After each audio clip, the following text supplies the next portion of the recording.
during election seasons, people will say anything to get that vote.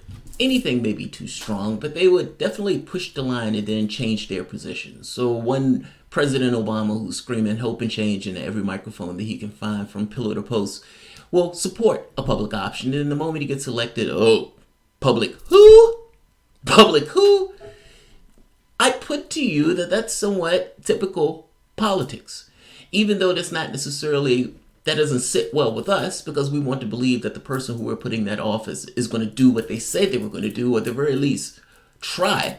But that is politics, and that's one of those areas where people, the audience, gets extraordinarily cynical about the political people who are running in these races. I want to bring up one Mr. Beto O'Rourke. It means that there needs to be a certain amount of inspection into regards to the person's record before we just necessarily take their word for it. And you can make a determination yourself whether you believe that the person is quote unquote evolved on various issues, or whether or not they're saying whatever they need to say to get into office. And then once they're in office, it's like, there's no restraint. For X number of years, they're going to be able to affect their agenda. And then at the end of that 4 years, there's going to be a knuckle dragger that they're going to be counting on to scare the shit out of you to continue to vote for them, regardless of them letting you down for 4 years. Hell, more than 4 years, for the last 20 years.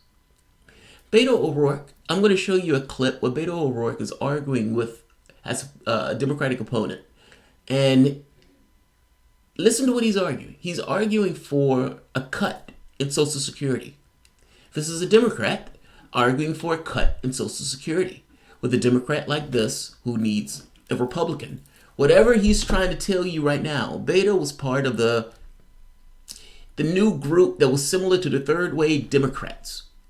Meaning, he's not a progressive. He's not a lefty. He was never part of the Progressive Caucus. All of this stuff was essentially whipped up. Certain people who were working with the Sanders campaign started working with Beto, and they created this narrative around him in the same way that Pepsi creates a narrative around a sugary drink with syrup. SpongeBob Beto. Let's take a listen to Beto talk about cutting Social Security, because whatever he says now would be likely a departure from what he's saying here, seeing as if he says this in a primary, Beto's primary is going to end on the day that he says it. But let's hear Beto. Let's hold Mr. Shady Beto accountable to some of the stuff that he was trying to do prior. Who paid into Social Security and who are earning their checks back from their investment in Social Security, that needs to be protected. That's inviolable. But going forward for future generations, for my kids' generation, 5, 3, and 1-year-old right now, we need to look at things like means testing. We need to look at perhaps a longer, a later age at which my kids are going to retire. That's a tough decision. It's not easy to say. It's going to be politicized by my opponent. You know what's wild about that? It puts you in the mind of the conversations that people have sometimes when they would say like these kind of philosophical questions. It's like either God doesn't care or God can't do anything about it. Well, they've positioned the question in a way that gives you two options, missing the point that the question itself may not apply. You have no idea. You're looking at this from human logic of, oh, suffering sucks. So if there's a God, God also will look at suffering in the exact same. You have no clue when you're positioning this question. In Beto's case, he's doing something similar, where he's saying we have two options, both of which means a cut to Social Security. Missing the third option. First, Social Security is solvent going for the next 20, 30, 40 years. But the third option, and the one that makes the most sense, is to expand Social Security, to remove the cap off of the amount of money that people pay into Social Security. Meaning people who make a certain amount of wage don't pay as much percentage-wise into Social Security, because there's a cap on the amount that they donate or they put into Social Security. Just get rid of it. Let them pay the same percentage, meaning let the 1% pay the same percentage into Social Security that we pay into Social Security. In which case, all of this talk goes away.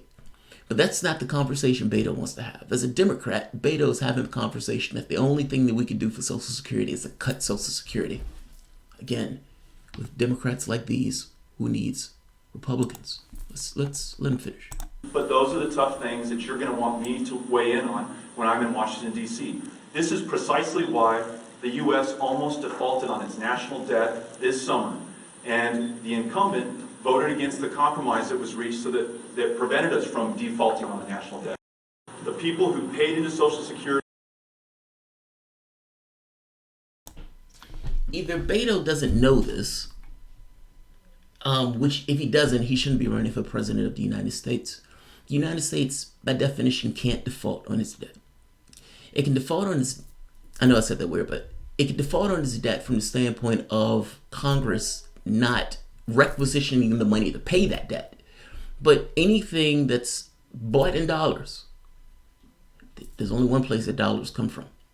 Meaning, the United States can never default on its debt. If there's some kind of change into a gold standard, then that answer becomes, well, yes, because the gold standard is not the same thing as fiat currency. But if we're talking about a sovereign country that has a sovereign currency, then that country is the maker of that currency. In this case, we're talking about the almighty dollar. There's only, again, one place where dollars come from. What Beto is saying here is nonsense. Just saying. And who are earning their checks back from their investment in Social Security, that needs to be protected. That's inviolable. But going forward for future generations, for my kids' generation, 5, 3, and 1-year-old right now, we need to look at things like means testing. We need to look at perhaps a longer, a later age at which my kids are going to retire. That's a tough decision. It's not easy to say. It's going to be politicized by my opponent, but those are the What do you mean by politicize? Do you mean politicize in the sense of, hey, we shouldn't do this because people work the entirety of their lives, and you're trying to say that 65 or whatever that age is not enough of time to put into work? Meaning, how much wear and tear do you really need to have on a body before that body can rest? That's what we're talking about. And this is not a situation where, again, we can't afford it. This is a situation of Beto arbitrarily, it's not even arbitrary, setting these standards where the only thing that you can do is cut Social Security, where the reality of it is Social Security should be expanded. I'm saying this from someone who have relatives who use Social Security. And I tell you this, a large section of the population in this country are retiring with zero savings. And regardless of this notion that Social Security is not supposed to be used as a living expense, it is used as a living expense. Regardless of what it's supposed to be used as, it is what it's used as. It should go further. The people in this country who work day in and day out, they are literally people that allow this country to run and allow this country to function. And we are saying when they reach a certain age, that age is not enough. That 60-something is not enough. It's not enough of your time. It's not an issue where we can't even afford it. We just don't want to allocate the funds to do it. There's something problematic with that.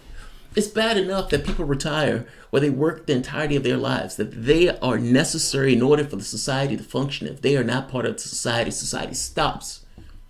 And yet, there's situations where they can work for companies their entire life and leave that company with nothing. Leave that company with nothing. And I'm saying this from the standpoint that they are creating a surplus, and that surplus is being skimmed to a top 1%, that it's exploiting those people for their labor.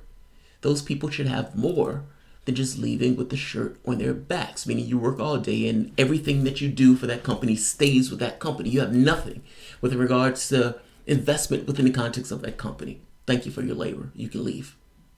Thank you for your labor. You can leave. And now we're saying, after you leave, we need to make the conditions for individuals who, after a long life of working in this society, that we need to put another hurdle on top of the 65 or 63, I believe, age range. And again, this is not a situation where we don't have the funds. The funds are available.